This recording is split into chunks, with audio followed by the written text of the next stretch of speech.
Hello students, इस video के माध्यम से मैं आप लोगों को कुछ प्रश्नों के जवाब को समझाने जा रहा हूँ। ये साइंस का क्लास 10th के साइंस का क्वेश्चंस है। इसमें फिजिक्स, केमिस्ट्री, बायोलॉजी तीनों से कुछ कुछ क्वेश्चंस होंगे, तो बारी बारी से मैं आपको समझा रहा हूँ। पहला क्वेश्चन है कि डिफ्यूज़न के माध्यम से क्यों आखिर हम लोग का ऑक्सीजन का रिक्वायरमेंट पूरा नहीं हो पाता है। मल्टीसेलुलर ऑर्गेनिज्म की बात हो रही, जैसे कि ह्यूमन बींग्स की बात हो गई। तो आप जानते हो कि मल्टीसेलुलर ऑर्गेनिज्म जैसे कि ह्यूमन काफ़ी बड़े होते हैं आकार में भी, और बहुत ज़्यादा मात्रा में ऑक्सीजन चाहिए। अगर डिफ्यूज होकर के जाएगा तो क्विकली नहीं पहुंच पाएगा, लेकिन हम लोग को ऑक्सीजन क्विकली चाहिए होता है, जल्दी चाहिए होता है। लेकिन आप जानते हो डिफ्यूजन एक स्लो प्रोसेस है, इसमें बहुत ज़्यादा समय लगता है।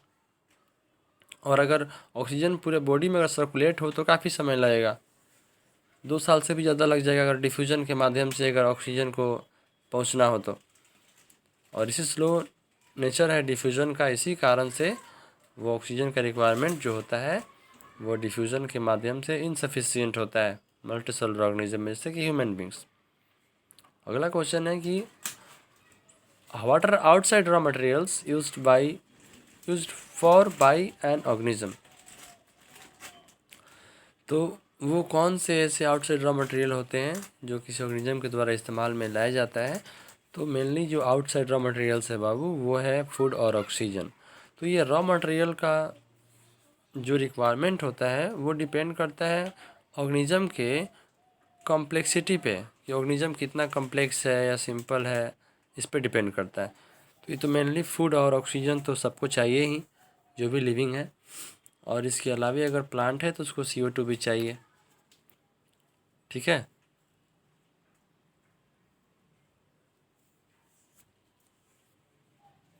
थर्ड क्वेश्चन है कि autotrophic nutrition and heterotrophic nutrition में क्या अंतर है।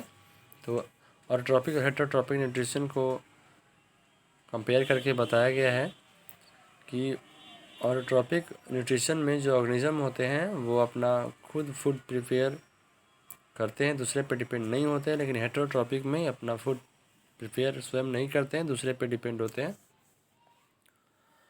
और इसमें ऑटोट्रॉपिक में जो होगा फूड प्रिपेयर होगा वो CO2, वाटर और सनलाइट के द्वारा, लेकिन इसमें इनकी आवश्यकता नहीं होती है हेटरोट्रॉपिक में। ऑटोट्रॉपिक में क्या है कि क्लोरोफिल रिक्वायर्ड होता है फूड प्रिपरेशन के लिए, लेकिन हेटरोट्रॉपिक में chlorophyll is not required for food preparation. Autotrophic में देख लो कुछ ग्रीन प्लांट्स और कुछ बैक्टीरिया भी, ठीक है ना। तो ये जितने सारे ग्रीन प्लांट्स होते हैं और कुछ बैक्टीरिया, ये ऑटोट्रॉपिक मोड ऑफ न्यूट्रिशन करते हैं, जबकि बाकी सारे एनिमल, फंगी और बहुत सारे और भी बैक्टीरियाज हैं तो ये हेटरोट्रॉपिक मोड ऑफ न्यूट्रिशन करते हैं। ओके। फोर्थ क्वेश्चन है कि एसिड का हमारे स्टमच में क्या रोल होता है। तो आप जानते हो कि HCl प्रेजेंट होता है हमारे स्टमच में, और ये पार्टिकल्स को डिज़ोल्व करता है और एक एसिडिक मीडियम क्रिएट करता है। और इसी एसिडिक मीडियम के कारण आप जानते हो एक पेप्सिन नामक एंजाइम होता है, और वो प्रोटीन को तभी डाइजेस्ट करेगा जब मीडियम एसिडिक हो। तो वही वहाँ पे HCl अपना वो काम कर दिया। और आप जानते हो कि HCl स्टमक के लिए एक प्रोटेक्टिव बैरियर भी है। बहुत सारे डिजीज़ कॉजिंग पैथोजेंस जो कि फूड के साथ जाते हैं उन्हें किल करते हैं। ये HCl का यूज हो गया। पांचवा क्वेश्चन है कि कैसे ऑक्सीजन और कार्बन डाइऑक्साइड ट्रांसपोर्ट होता है ह्यूमन बींग में। आप जानते हो कि ऑक्सीजन और कार्बन डाइऑक्साइड ट्रांसपोर्ट होता है ह्यूमन बींग में ब्लड स्ट्रीम के द्वारा, है ना। तो oxygen is carried to the cell whereas carbon dioxide is carried away from the cell. आप जानते हो ऑक्सीजन सेल तक पहुंचता है और कार्बन डाइऑक्साइड सेल से बाहर आता है। तो यही जो एक्सचेंज ऑफ गैस होता है ना, वो जो एलोवेलाई होते हैं लंग्स के, वहीं पर होता है। क्योंकि एलोवेलाइज के चारों तरफ क्या होता है, ब्लड कैपिलरीज मौजूद होते हैं। यानी कि एलोवेलाई क्या होते हैं कि ब्लड कैपिलरी से घिरे हुए होते हैं, और वहीं पर सारा एक्सचेंजिंग काम होता है। तो वही ब्लड कैपिलरी क्या करेंगे, ऑक्सीजन को एब्जॉर्व कर देगा। और आप जानते हो कि ये ब्लड कैपिलरी किसके चारों तरफ पाए जाते हैं, एल्वेलाई के, जो कि लंग्स में पाया जाता है। तो उसके चारों तरफ उसके बाद मतलब डिफ्यूजन से उस ऑक्सीजन को ये अब्जॉर्व कर लेते हैं, उसके बाद ब्लड स्ट्रीम के द्वारा वो सेल तक पहुंच जाता है। और उसके बाद वही वहाँ पे जब CO2 जब सेल से आता है लौट करके, तो उसी ब्लड कैपिलरी के थ्रू, ठीक है ना, डिफ्यूज होकर के फिर वो एल्वेलाई के थ्रू फिर बाहर निकल जाता है डिफ्यूजन के द्वारा, ठीक है। तो इस प्रकार से गैस का एक्सचेंज होता है ह्यूमन बींग्स में। अब उसके बाद देखो, ये अगला क्वेश्चन है कि हमें डबल सर्कुलेशन को डिस्क्राइब करना है कि डबल सर्कुलेशन ह्यूमन बींग्स में क्या होता है।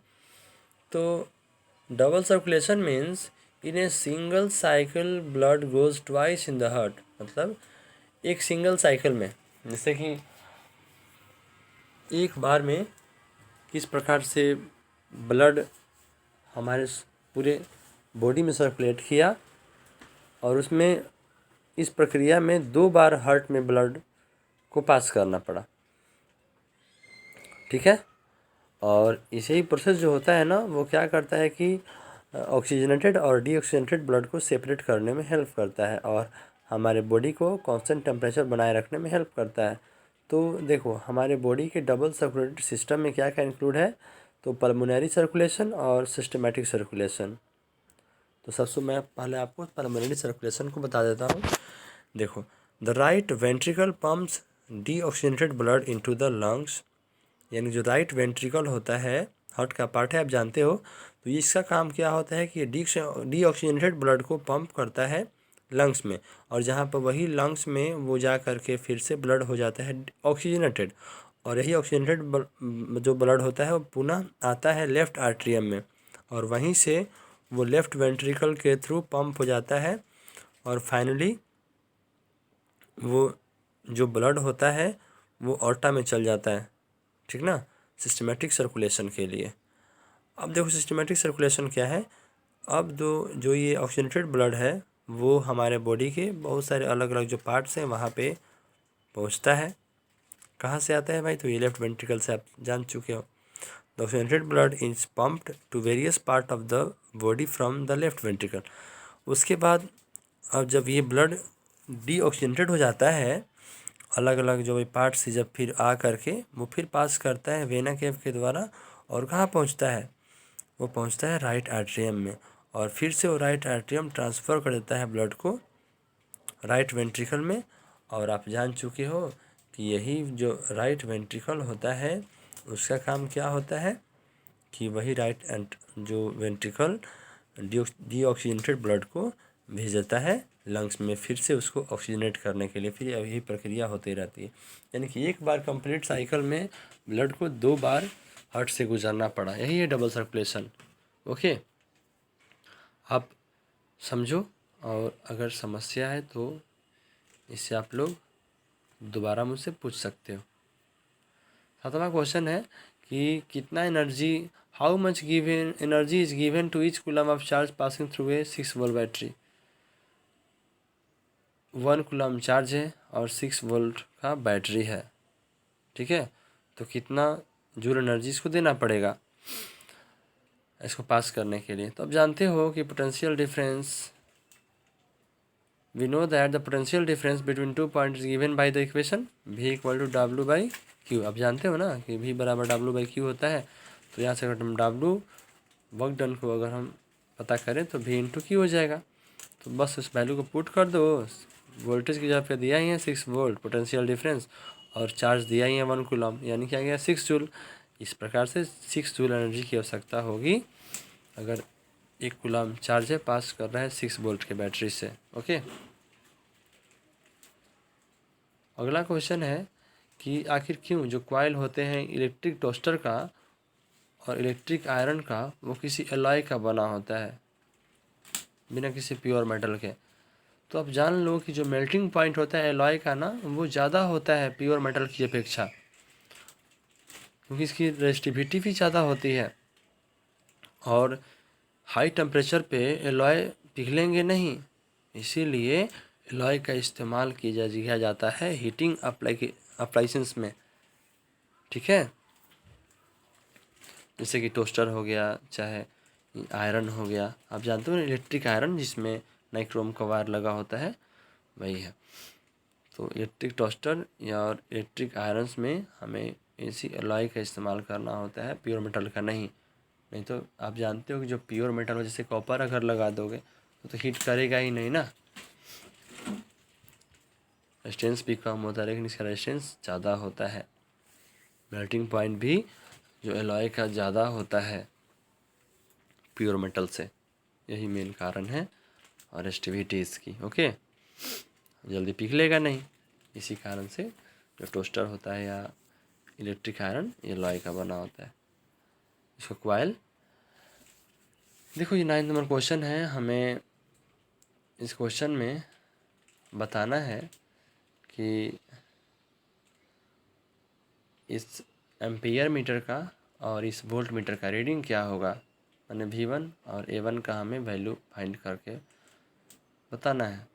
तो देखो, सबसे पहले टोटल रेजिस्टेंस कितना है सर्किट का, आप देख सकते हो 25 ओम, 8 5 13 और 12 25, तीनों के तीनों के सीरीज में जुड़ा हुआ है ओके। और आप ये भी जानते हो कि जो इसमें क्वेश्चन में दिया ही है ना कि जो पोटेंशियल डिफरेंस है सर्किट का 6 वोल्ट है, यानी कि 6 वोल्ट के इसको बैटरी से जोड़ा गया है। और उसके बाद जब यहाँ से कितना करंट पास करेगा, तो करंट का हमें अमाउंट चाहिए, तो उसके लिए यहाँ पे हम करंट का वैल्यू निकालेंगे। और करंट का फॉर्मूला आप जानते हो, I = V/R। तो वोल्टेज कितना है आप देख सकते हो कि 6 वोल्ट है, और करंट रेजिस्टेंस कितना हो गया, तो 25 टोटल। तो उसके बाद जब डिवाइड करोगे तो आ जाएगा 0.24 एम्पियर, क्योंकि यहाँ पे जब करंट की बात करेंगे तो यहाँ पर जो सीरीज में है, ठीक है, तो उसको सबको अलग अलग वोल्टेज मिलेगा। लेकिन करंट क्या होता है, सीरीज में करंट सेम होता है, लेकिन जो रेजिस्टेंस को जो वोल्टेज होता है वो अलग अलग मिलता है। यही कारण है कि हमें टोटल वो करके और उसके बाद हमें इस करंट को फाइंड करना पड़ा। और देखो, हमने सबको ऐड क्यों किया, क्योंकि ये जो भी है सब सारे सीरीज में है ना, इस कारण से। और अब देखो, मान लो कि जो 12 ओम का रेजिस्टेंस है, इससे इसी से ना केवल जुड़ा हुआ है वोल्ट मीटर, तो हमें केवल इसी का पता करना होगा। तो यहाँ पे हमने मान लिया कि उसका वैल्यू V1 है। तो अब देखो, आप जानते हो V बराबर क्या होगा, I/R। तो करंट आपको पता चल गया है 0.24 एम्पियर, और वो रेजिस्टेंस कितने ओम का है, 12 ओम का है। तो इस प्रकार से यहाँ पर जब V बराबर IR करोगे तो 12 इंटू 0.24 एम्पियर जो है, और उसके बाद आपका आंसर आ जाता है 2.88 वोल्ट, यानी कि उससे इतना वोल्ट उसमें जो रीडिंग होगा उस वोल्ट मीटर का वो बताएगा ओके। तो इस प्रकार से जो आंसर में देख सकते हो कि जो अमीटर का रीडिंग होगा वो 0.24 एम्पियर होगा, और जो ये वोल्ट मीटर का रीडिंग होगा वो 2.88 वोल्ट होगा। Is that clear. अब देखो, अगला क्वेश्चन है, ये तो वैसे 10 नंबर क्वेश्चन है, वो गलती से वहाँ पे 11 लिख दिया गया है। Compute the heat generated while transferring 96,000 coulomb of charge in 1 hour through the potential difference of 50 volt, यानी कितना हीट जनरेट होगा, ठीक है ना, जब चार्ज का वैल्यू दिया है 96,000 कूलम और 1 घंटे तक ये पास कर रहा है, और पोटेंशियल डिफरेंस कितना दिया है 50 वोल्ट का। तो देखो, आप लोग जूल्स लॉ ऑफ हीटिंग पढ़े ही हो, H=VI/T, ठीक है ना। तो अब उसके बाद जब यहाँ पे वोल्टेज दिया है 50 वोल्ट, और करंट पता है आपको, इसमें तो करंट तो आपको पता नहीं है, लेकिन टाइम पता है। टाइम कितना है, तो टाइम 1 घंटे का है। तो टाइम जब 1 घंटे का है, इसको सेकेंड में चेंज करना पड़ेगा ना हमें, तो 3600 सेकेंड हो जाएगा, ठीक है। तो यहाँ से आपको करंट का वैल्यू कितना, amount of current equal to क्या हो जाएगा, amount of charge by time, ठीक है, यानी कि I = Q/T। 80 आप जानते हो ना। तो चलो इस को पुट करो, यानी कि आई इक्वल टू कितना आ गया 96,000 बाई 3600, और इसके बाद जब इसको डिवाइड करोगे तो करंट का वैल्यू आ जाएगा 26.66 एम्पियर। चलिए अब इस वैल्यू को उसमें पुट कर देते हैं। तो H इक्वल टू क्या होगा VIT, वोल्टेज दिया है 50 वोल्ट, करंट आ गया 26.66 इंटू टाइम कितना हो गया, टाइम हो गया आपका 3600 सेकेंड। बस पुट कर दिए हम लोग, और जब इसको कैलकुलेशन करके लाओगे तो 48 पर 50 आएगा जूल। जब इसको करोगे चेंज स्टैंडर्ड फॉर्म में, तब उसके बाद क्या होगा कि 4.8 इंटू 10⁻6 जूल आ जाएगा आंसर। इस प्रकार से इतना, यानी कि जो the heat generated is 4.8 into 10⁻6 joule, जो हीट जनरेट होगा वो इतना जूल हीट जनरेट होगा। Okay, any doubt? उम्मीद करता हूँ आप लोग को समझ में आ गया होगा। अगर कोई परेशानी है, समस्या है, तो आप बिल्कुल हमें बता सकते हैं कमेंट करके। 11 क्वेश्चन देखो, how many 176 ohm resistors in parallel are required to carry 5 ampere on it to 220 volt line. यानी कि पैरेलल में 176 ओम का कितना रेजिस्टेंस चाहिए 5 एम्पियर करंट फ्लो करने के लिए, और इसका वोल्टेज कितना है 220 वोल्ट दिया हुआ टोटल, मतलब जो वोल्टेज का वैल्यू है पोटेंशियल डिफरेंस 220 वोल्ट है। तो देखिए मान लिया हमने कि हमें एक्स टोटल नंबर जो रजिस्टर्स का है वो कितना है एक्स है। तो आप जानते हो कि जो रिजल्टेंट अगर रेजिस्टेंस निकालना होता है हमें अगर पैरेलल में, तो क्या करना होता है 1/r होता है ना जी। 1/r equal to 1/r1 plus 1/r2 plus 1/r3 dot dot. तो इसी प्रकार से हमें रिजल्टेंट रेजिस्टेंस निकालना है। तो कितना होगा 1/r equal to x into 1/76। अब ये जितना होगा वो पता चल जाएगा, यानी कि रिजल्टेंट कितना आ गया आपका। ऐसा तो जब 1/r करोगे तो x/176 आएगा, लेकिन हम जब r पूछेंगे तो ये रेसिप्रोकल उसका हो जाएगा ना, तो फ्रैक्शन उल्टा हो जाएगा, यानी कि 176/x। ये तो आपका r आ गया। अब यहाँ पे ओम्स लॉ रखते हुए अब यहाँ पे कैलकुलेट कर लेंगे। ठीक है, r इक्वल टू क्या होता है v/i। तो r तो पता चल गया है 176/x, वोल्टेज दिया ही है और करंट दिया ही है। और इस प्रकार से आप जब कैलकुलेट करोगे तो आपको x का वैल्यू आ जाएगा 4, यानी कि इस प्रकार से, यानी कि अगर हम 176 ओम के 4 रेजिस्टेंस को लेना पड़ेगा। आई बात समझ में?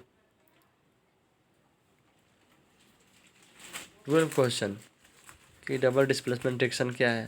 तो आप तो जानते हो, वैसा रिएक्शन जिसमें दो अलग अलग कंपाउंड रिएक्ट करता है, अपने आयन को एक्सचेंज कर लेता है और दो अलग अलग नए नए कंपाउंड बनाता है, उसको डबल डिस्प्लेसमेंट रिएक्शन बोलते हैं। और डबल डिस्प्लेसमेंट रिएक्शन में जो positive ion exchange negative ion partner, वही बात है कि जो अपना आयन का ट्रांसफ़र करेगा तो पॉजिटिव वाला दूसरे का नेगेटिव लेगा और उसका पॉजिटिव इसके नेगेटिव को लेगा। अब जानते हो इसको बाद देखो, तो डबल डिस्प्लेसमेंट रिएक्शन का कुछ इक्वेशन दिया हुआ है, आप देख सकते हो।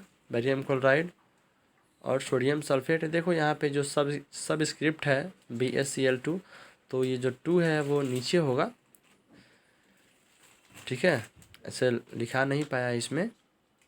तो बेरियम क्लोराइड और सोडियम सल्फेट, तो जब आयन का एक्सचेंज करेगा तो बन जाएगा बेरियम सल्फेट और सोडियम क्लोराइड।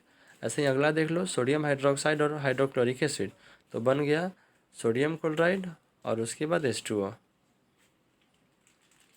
इस प्रकार से आप देख सकते हो ये डबल डिस्प्लेसमेंट रिएक्शन का example. 13 number question, why does the colour of copper sulphate solution change when an iron nail is dipped in it.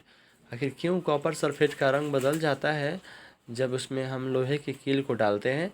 देखो, जब हम एक लोहे की कील को डालेंगे ना इसमें आयरन कॉपर सल्फेट में, तो जो आयरन क्या करता है कॉपर को कॉपर सल्फेट से डिस्प्लेस कर देगा, क्योंकि आप जानते हो कि आयरन ज़्यादा रिएक्टिव है कॉपर से, इसीलिए जो कलर है कॉपर सल्फेट का वो बदल जाता है। ठीक है, क्योंकि बन जाता है आयरन सल्फेट। और ये रिएक्शन आप देख सकते हो, iron plus copper sulphate, iron sulphate plus Cu। 14 number question, क्या होता है जब सिल्वर क्लोराइड को हम लोग सनलाइट में छोड़ देंगे और इसके लिए हमें केमिकल इक्वेशन लिखना है और एक यूज को भी बताना है। तो सिल्वर क्लोराइड को जब एक्सपोज करोगे लाइट में ना, तो वो डिकम्पोज होकर के क्या बन जाएगा, तो सिल्वर मेटल और क्लोरीन गैस बाहर निकलेगा। इक्वेशन तो हम यहाँ पे नहीं लिख पाए हैं, लेकिन हमने आपको बता दिया है इक्वेशन क्या होगा। जब आप सिल्वर को हीट करोगे तो डिकम्पोज होगा और उसके बाद वहाँ पे सिल्वर और क्लोरीन अलग अलग हो जाएगा। इसके बाद इस रिएक्शन का जो यूज होता है ब्लैक एंड वाइट फोटोग्राफी में होता है। सिल्वर ब्रोमाइड का भी आप लोगों ने यूज पढ़ा है। देखिए एक साल्ट है, लेड साल्ट, जब इसको हीट करते हैं ना तो ये क्या करते हैं, येलो रेसिड्यू और ब्राउन फ्यूम प्रोड्यूस करता है। तो ये लेड साल्ट कौन है और ये ब्राउन फ्यूम किसका है, और इससे लिए केमिकल इक्वेशन लिखना है आपको। वो जो ये साल्ट है वो है तो लेड नाइट्रेट, आप लोगों को पता है। और ये जो ब्राउन फ्यूम किसका है, तो ये ब्राउन फ्यूम होता है नाइट्रोजन डाइऑक्साइड का। और इसके लिए जो इक्वेशन है आप नीचे देख सकते हो, लेड नाइट्रेट को जब हीट किया जा रहा है तो लेड मोनोऑक्साइड और उसके बाद नाइट्रोजन डाइऑक्साइड और यहाँ पे ऑक्सीजन। लेकिन जो ब्राउन फ्यूम होगा वो नाइट्रोजन डाइऑक्साइड का होगा और लेड मोनोऑक्साइड ये येलो होगा। ठीक है,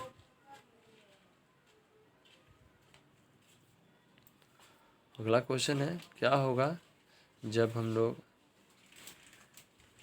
कैल्शियम कार्बोनेट